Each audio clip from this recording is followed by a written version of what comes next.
Hi, everybody. Welcome to California Dreamin.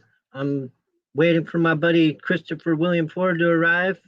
And in the meantime, we have some art. We'll be checking this out for a while until he shows up. I'm going to try to make these into stickers and produce these as stickers. That's a cool one. Hopefully, he shows up. I was expecting him a little while ago, but I don't know. But we can do this for a long time.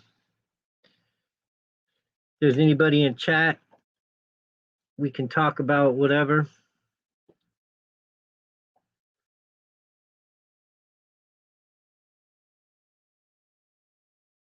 I've been drawing all my life.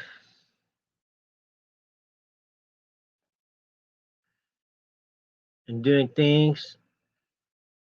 We talk about skateboarding and martial arts and acting and directing and filmmaking. We do all kinds of things on this show. Ooh, I like this one. I like this one a lot. These are all freehand.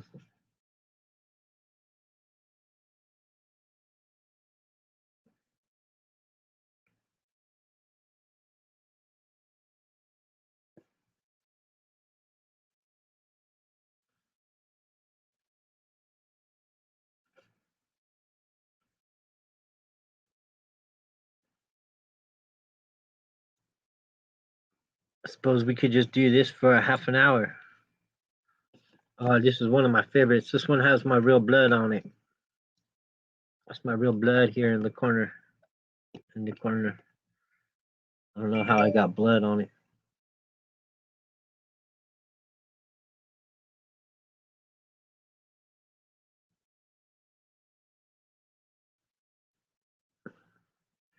But I've been drawing for a long time now.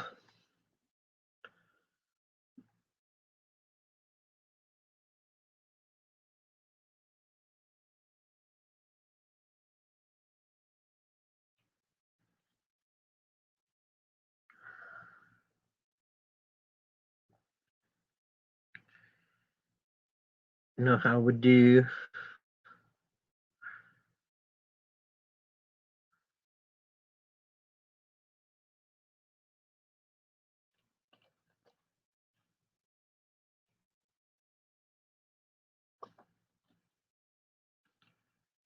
I wonder where he is.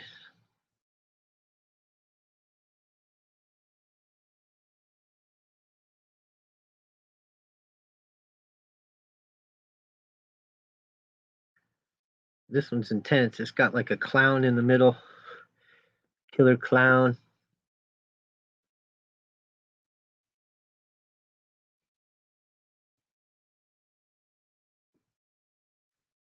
It's got like a giant monster roaming the seas.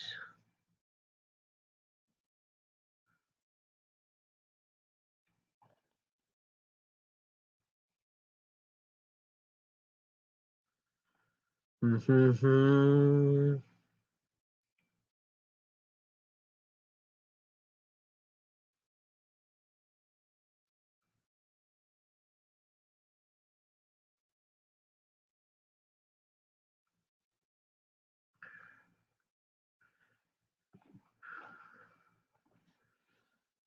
Boom, boom, boom.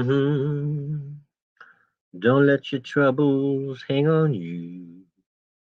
Don't let yourself get too blue. You know why it's true. It's 'cause you're beautiful to me. Forget about your worries and your cares. Forget about other people's stares. They're just unawares of the beauties you possess inside. Wah, wah, wah, wah. Don't let yourself go running high. Wah, wah, wah, wah. Let your heart be open wide and Don't let your troubles hang on you. Don't let yourself get too blue. Now, child, is true. I think you might have seen this one before. You've been watching. It's all in pencil. Excuse me. Switch down a little bit. Some squiggly lines. Good old squiggly lines.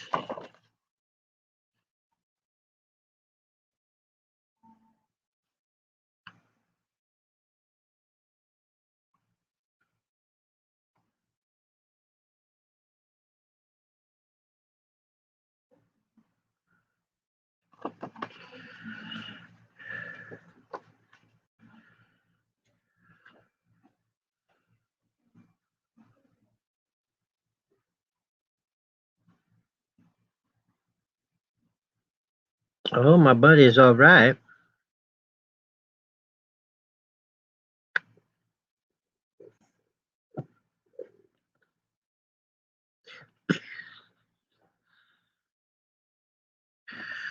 Fiji, Fiji. He wants to go to Fiji, Fiji, Fiji, and go swimming with the sharks.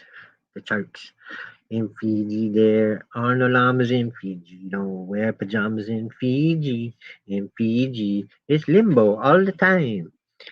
Fiji, in Fiji. That's where I want to spend my time. Oh, this was a trip.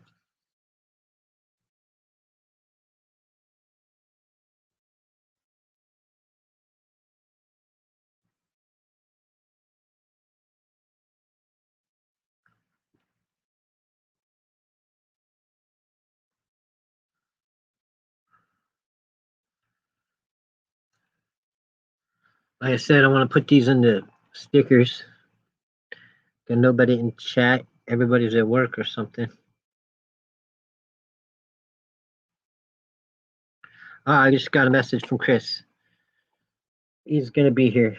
It looks like.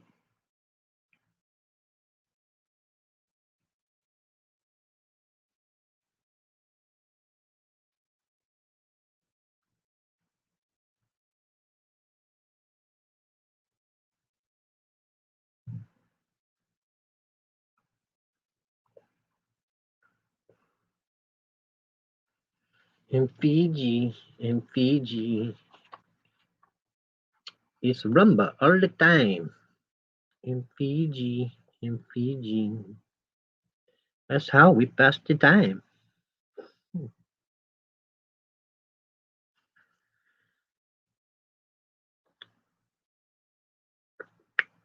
More blood. The bin calls for more blood. That's my signature. I don't know what that is. Like dragon wings or something.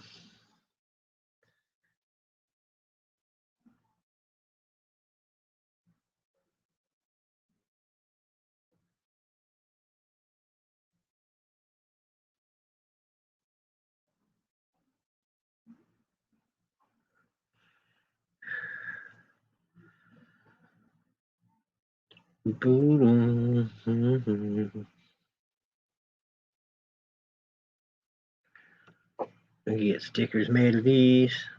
Start my own little sticker company. Lots of little zeros.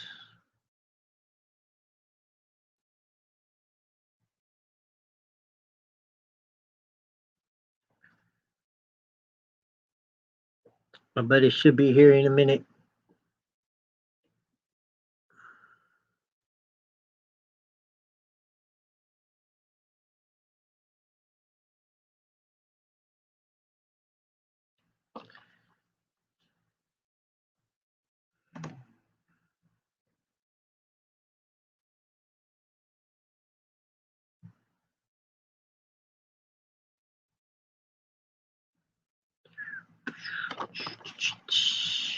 So how's everybody doing today? What's good? What's good in the world? What's good in your world? Drop a comment in the chat if you're watching.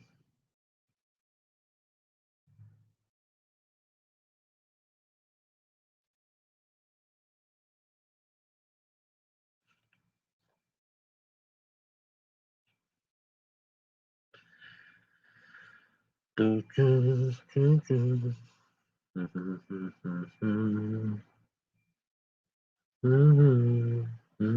like this one. This one's cool.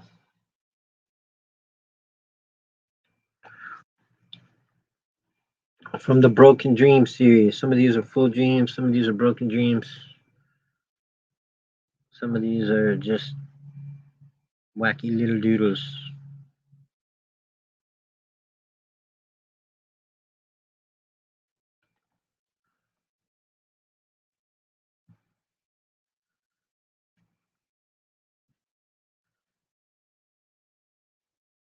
I think these are full dreams.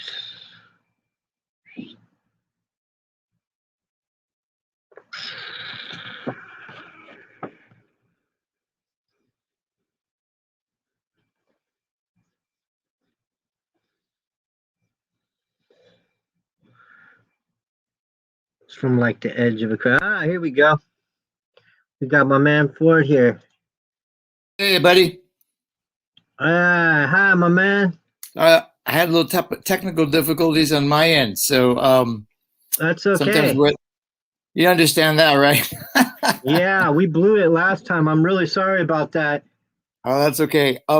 This is a new um, it's a little funky sometimes, but I love I love the streaming on this format. It's just sometimes I'm a little challenged, so it's totally me, I guess. It's all good, brother. You made it. How you doing? You're here. I'm doing really good, buddy. Thank you. Great. Thanks Yeah, for having me yeah. on your show. Yeah. You want to jump right into this? I got your IMDb bio here. I had to reword it so I wouldn't get sued, Okay. No but worries. born in 1967, Christopher Paul Ford changed his name to William Christopher Ford to honor his father, who passed away in 2005. That's mostly correct, but I was actually born in 1966, so that was Ah, so I'm going to be 55 years old this August 12th, and I'm looking forward to going to Denny's and ordering off the seniors menu. And I'm serious. I'm going to be there, and I'm going to have my ID ready, and I'm going to go to town. So I'm looking far forward out. to So to honor your father, that's really cool, man. I wanted to talk just a little bit about that. I never knew my father, and I just found out he I found out he died in 2003, and I found out in 2016 that he died. And I just found out that he had a Bronze Star in the Vietnam War. Oh, wow. And I think that's really cool that you changed your name to honor him. Yeah, my father and I had a kind of you know, it was a hard relationship. He was a good man and hardworking and honest, but he just was very angry. So, growing up as a child, I, I just kind of built this wall up. But near the end of his life, he died of a heart attack. He didn't know he was going to die, but I think he kind of just something spiritually moved him. That I think he knew something was going on, and he started to. We basically buried the hatchet, and you know we you know we came to an understanding. Um, Again, my father was a good man. Such a nice guy, but just he and I had just a really hard time. But I respected him, and I always liked the name William. And I looked it up, and William. If you look at the root of it, it kind of means like determined protector. Huh. And I really resonated with that. So I decided to retire the Paul, move Christopher over to the middle because I still like the name Christopher, but I liked William better as a first name. And I didn't want people to like who were trying to find me after years, like not be able to find me. So that's why I kept the Christopher. But William is my Uh-huh. legal first name, and that's what I like to be called. I like to be called Will or William.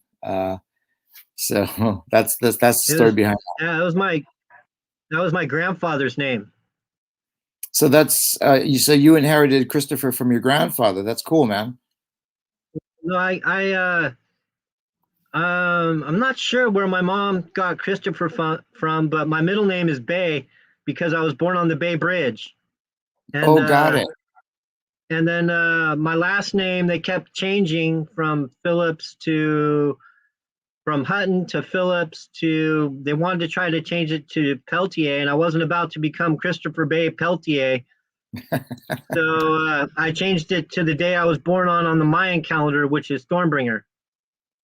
Oh, I was wondering what the Stormbringer was. I thought it was a reference to there's a like a sword and sorcery hero called Elric, and Rick, yeah. he had a sword called Stormbringer. So I thought It, maybe that was it a would reference to that. swallow your soul and stuff, Yeah, right? yeah, I was a fan of those books, and that's why I thought I said, oh, that's a really cool name. In 1974, he began studying martial arts at the age of 7. Is that correct? That is correct. I started studying with a man named Glenn Rabago in Shorin Karate. Um, Soon afterwards, Glenn left, and his brother Richard took over the school, and that's who I stayed with for much of my training. Got my black belt under him and his teacher Tadashi Yamashita, and I stayed close to Sensei Rabago for much of my training, and then there was a time where I started teaching and going and teaching various places, so I wasn't around as much and didn't see him as much. But he's somebody that I always respected and liked, and I'll tell you something about Sensei Rabago. What I loved about him was what you saw was what you got. He was never one for pretension. He didn't like master titles, but he helped a lot of people. He was very generous, and he did things old school, in the sense of, yeah, we trained old school, but he was never like showed off for the sake of his ego, and he also really truly cared about his students. And if for some reason students couldn't pay, and I saw this time and time again. He would just let them train, do it old school. Okay, just come in and sweep the floor or take out the trash, and just show your hard working. And oftentimes, I know that there was like months where he probably paid the balance of his rent out of his pocket, but that's the kind of guy he was, um, and was just well loved and a very loving man. Wow. And you also studied with Master Tadashi Yamashita? Yeah, Master Tadashi Yamashita was actually, Tadashi Yamashita? well, the actual Japanese pronunciation is Yamashita, but Mashita. sometimes people pronounce it Yamashita, and it's funny because I even hear him tell people his name is pronounced Yamashita, which is a little strange. But I think he says that because it's easier for Americans to pronounce. So but yeah, he was actually very well renowned, one of the martial arts pioneers, from Okinawa, of Japanese descent from Okinawa, who made a big impact here in the United States, during the 70s, and definitely one of the icons. Now, I haven't seen him since 2009. I know he's still around. I know he's still teaching, but we just stopped talking. And but he's certainly, in regards to the martial arts, he's one of the greats. And you became a fifth degree black belt in Okinawa Shorin Ryu Karate. Is that Yeah, under? that's correct. I'm a fifth dan in Shorin Ryu Karate under. It was basically under him and Sensei Robago. Far out. And you also studied kickboxing and Brazilian Jiu Jitsu.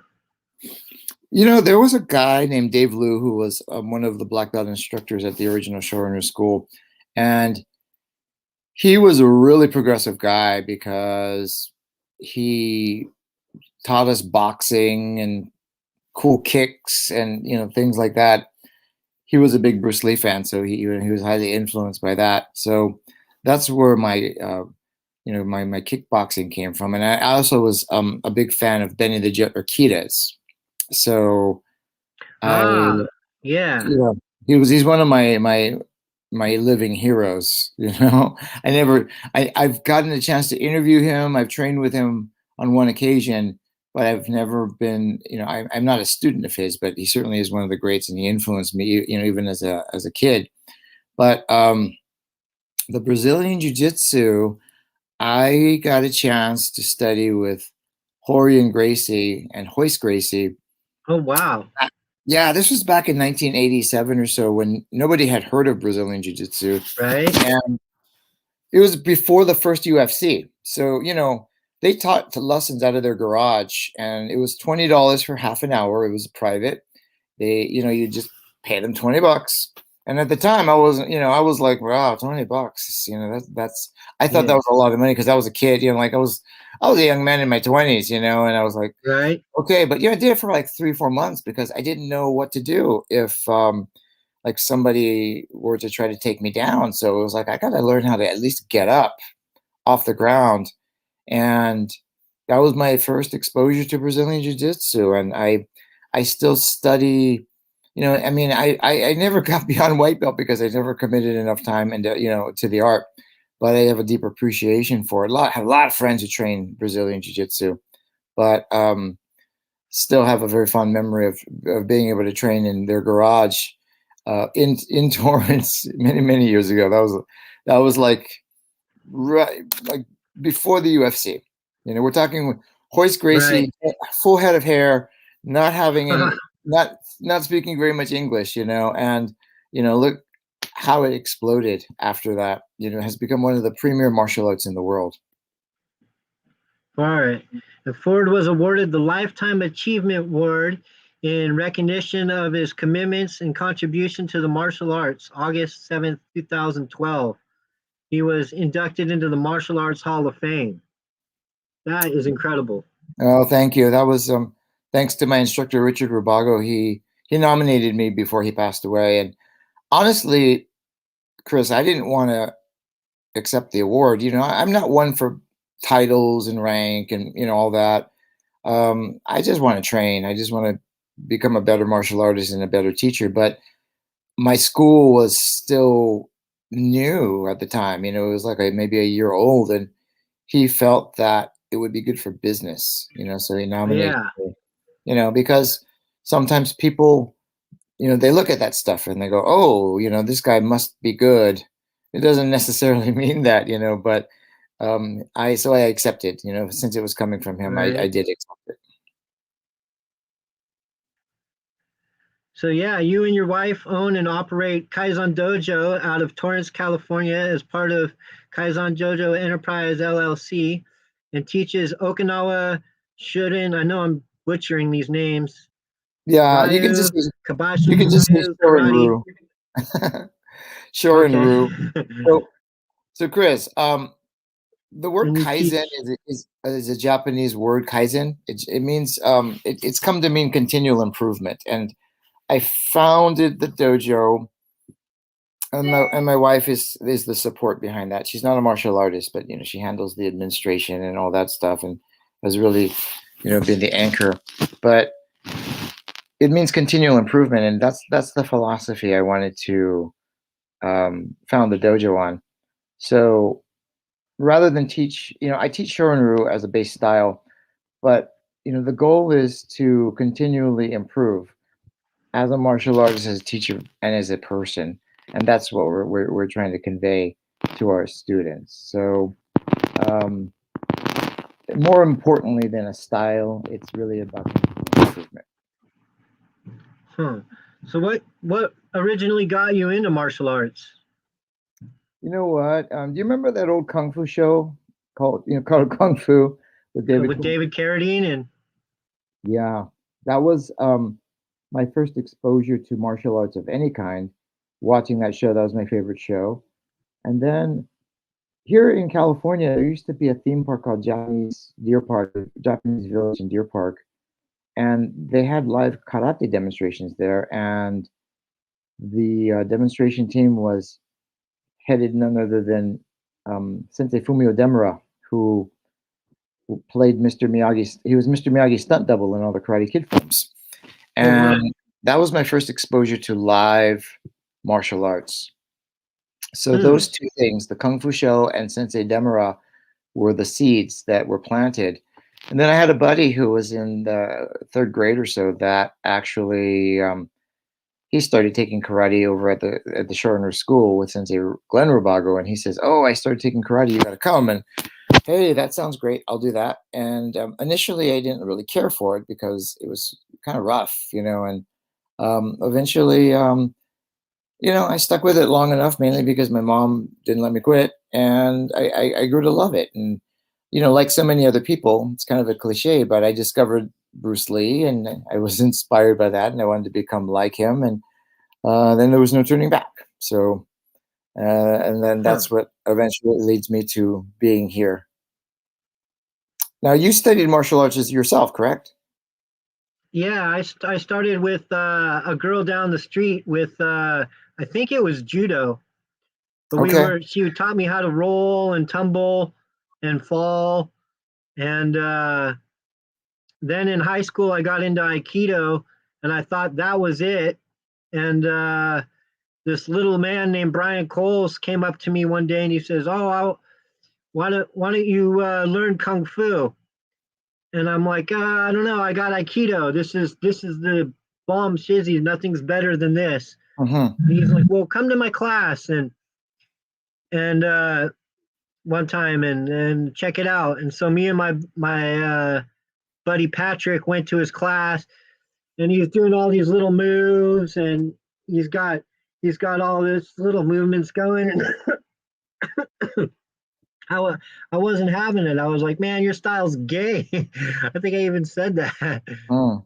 I said, I've got Aikido, I don't need it. And he just kept popping up weird places in the middle of the woods, in the park, anywhere, and he would just show up and he'd be like, come to class, come to class. And I'm like, man, he would just show up out of these weird places. I'm like, how did you even find me? And he was like, oh, I have my ways. And one day I went to class and I found my center, and then I was hunting him down. I Mm. was like, "Oh, teach me more, teach me more." Okay. And one day, one day he would tell me stories and all kinds of things. And then one day, uh, I said, "Teach me a new move, master." And he said, "Oh, I can teach you no more." I said, "Oh, master, I have failed you. Somehow I've dishonored myself. I, I, I did something wrong." Mm. And he's like, "Oh no, young grasshopper, I can teach you no more because I've taught you all I know, and now you're ready to teach." And that was in 1990. Interesting. That was with the Shaolin Kung Fu, the first Kung Fu. So, have you kept up your practice? I have I've tried teaching other students. I would pick really hard cases off the street and really tough cases, and I'm not a very good teacher because I could never seem to get it into them.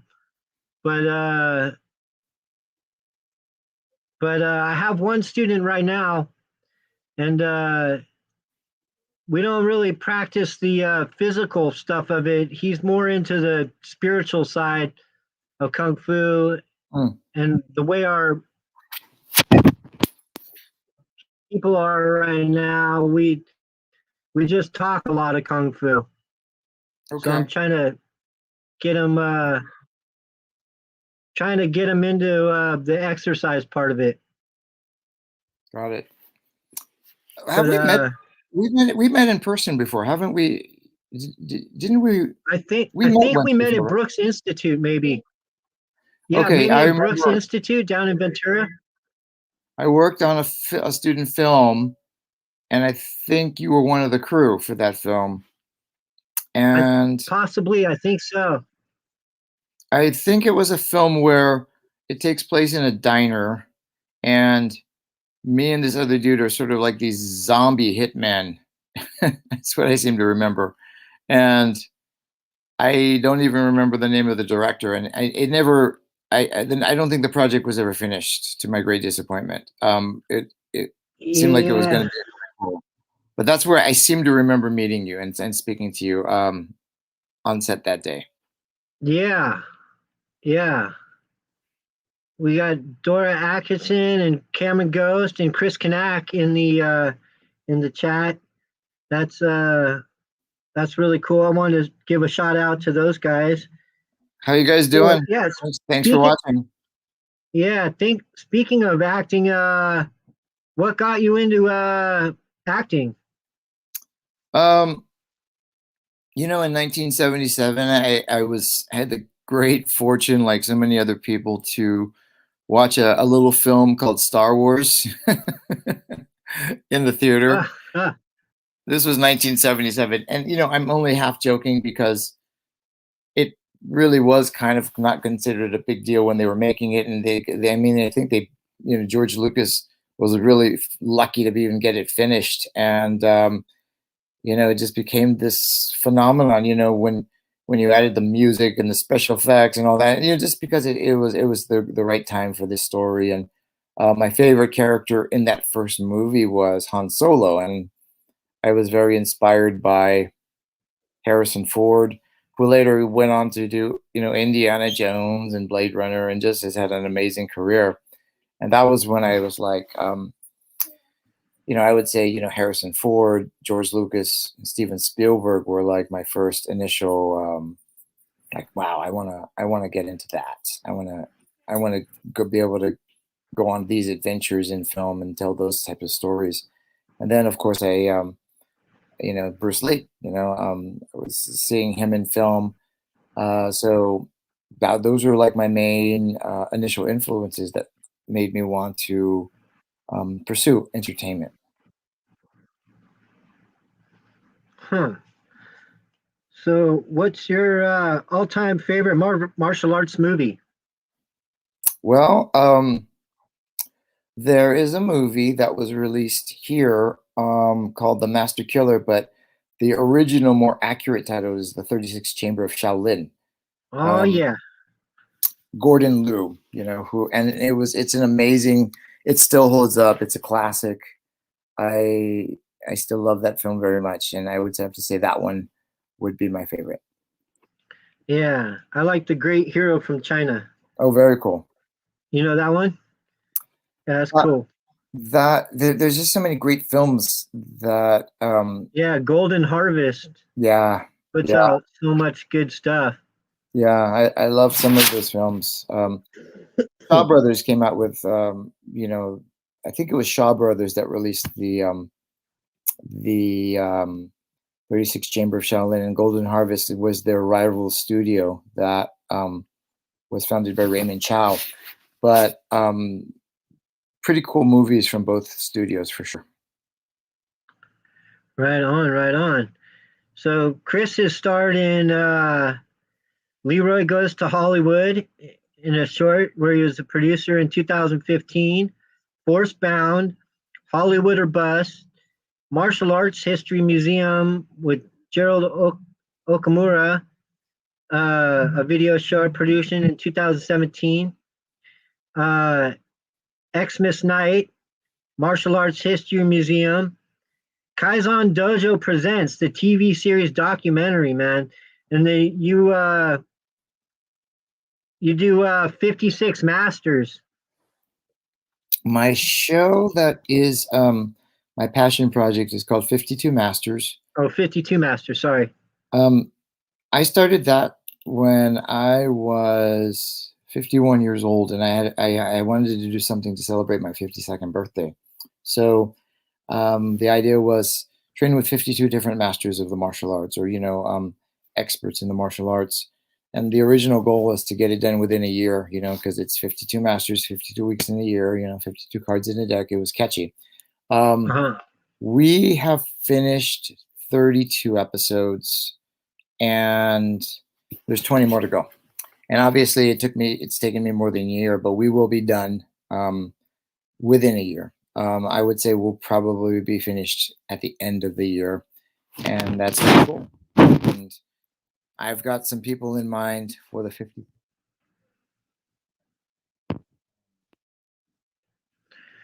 The Last Dojo, Ninja Apocalypse, which sounds awesome. A documentary where you were executive producer, 2019.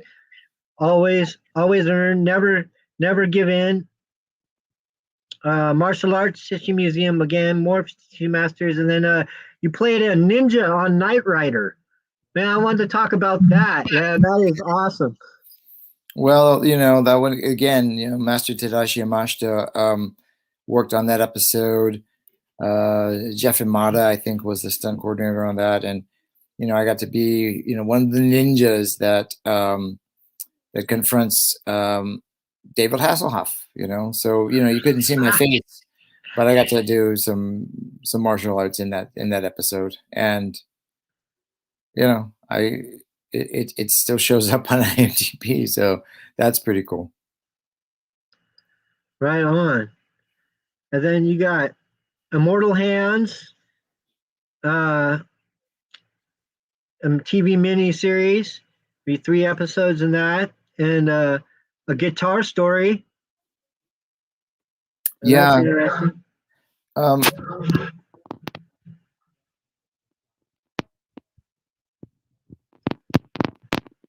And then as an actor, you have 37 credits. As a director, you have 9 credits for the Martial Arts History Museum, with General with Gerald Okamura, Rob Moses, and Al Leong.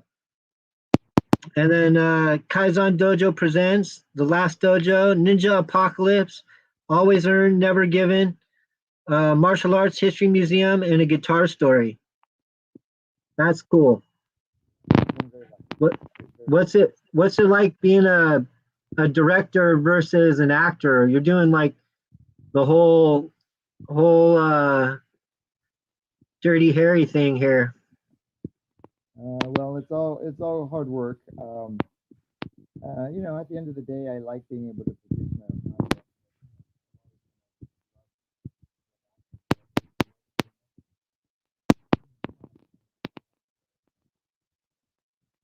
Oh man. I think you might be covering your mic or something. I don't know. Oh, There we go. Sorry. Oh, there we go. Much better. And then you were in Karate Kid Part 3, man. That is something else that I wanted to touch on. Okay. I think that's super cool. Yeah, that was a great opportunity for me, and to this day, 32 years later, I still get love from from fans who are fans of the series. So I'm grateful to all the Karate Kid fans for keeping me alive. That's really great, man. You got a Sword of Heaven. Let's see. Sword of Heaven. That we touched on Knight Rider. Immortal Hands sounds super cool. A cinema show, 2021 and 22. 13 Girls pre-production, and Gayak,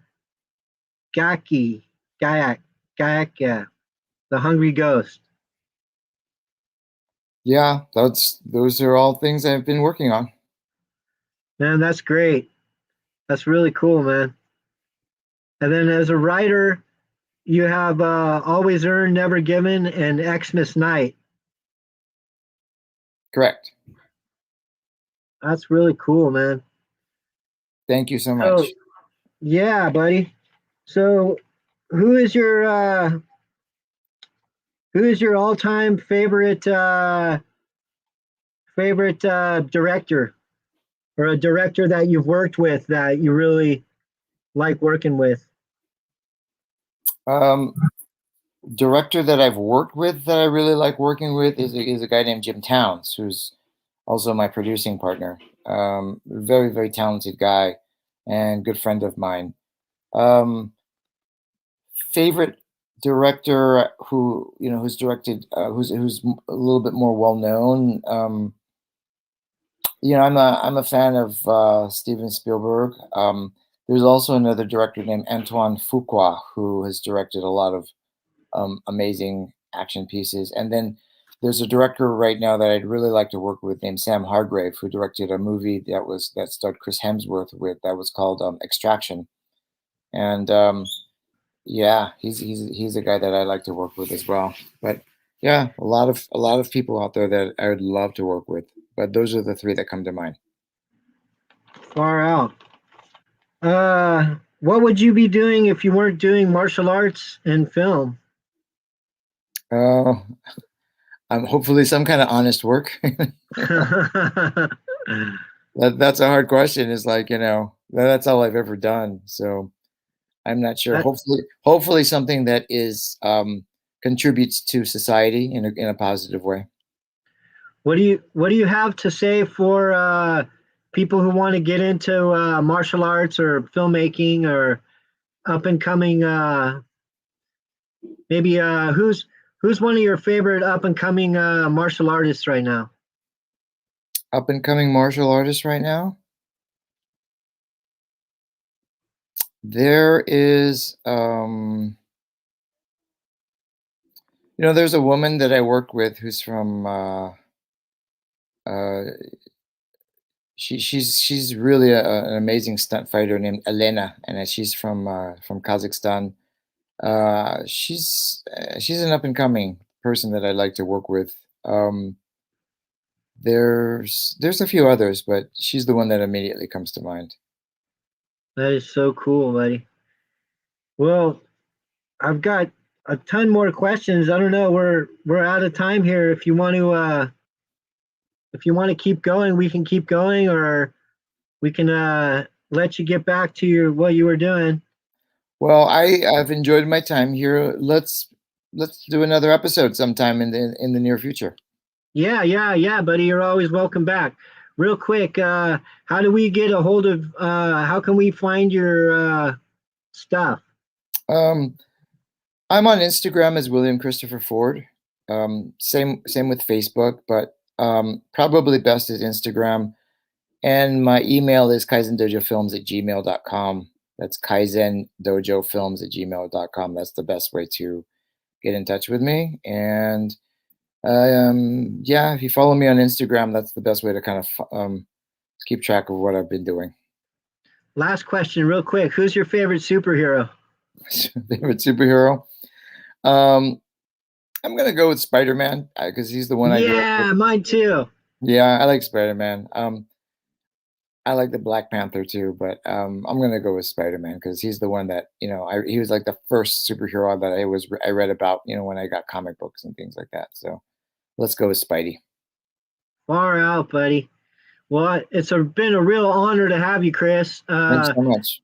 Be sure and join my group, Gilda Chris's. We have a Facebook group called Gilda Chris's, Okay, and shoot a. I I can't shoot you an invite because my regular account got hacked, and that's why I'm under Chimmy Chan right now. But hopefully, I can get my account back, or I'd send you an invite. no But worries. maybe I can get Chris Kanak to send you an invite.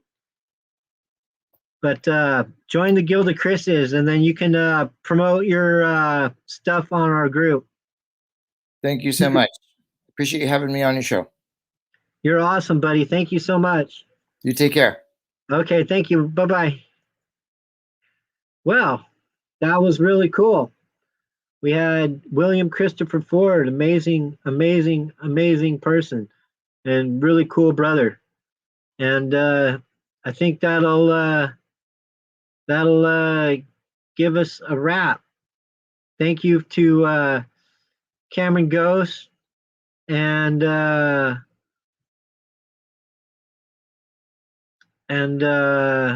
everybody.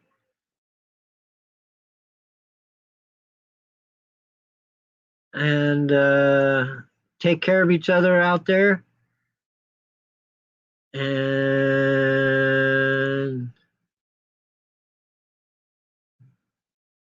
I guess that'll do it for another episode of California Dreamin'. Uh, my next guest will be on here a little while today, 1 o'clock my time. I'm gonna have another Chris, Will Chris, Big Chill Red 87. Uh, will be on next, and then next August 2nd, I'm gonna have Carl B Soto, special effects guy. So stay tuned for that. And then another episode today at 1 p.m. Pacific Standard Time. And I think that'll do it for us. You guys remember to love one another.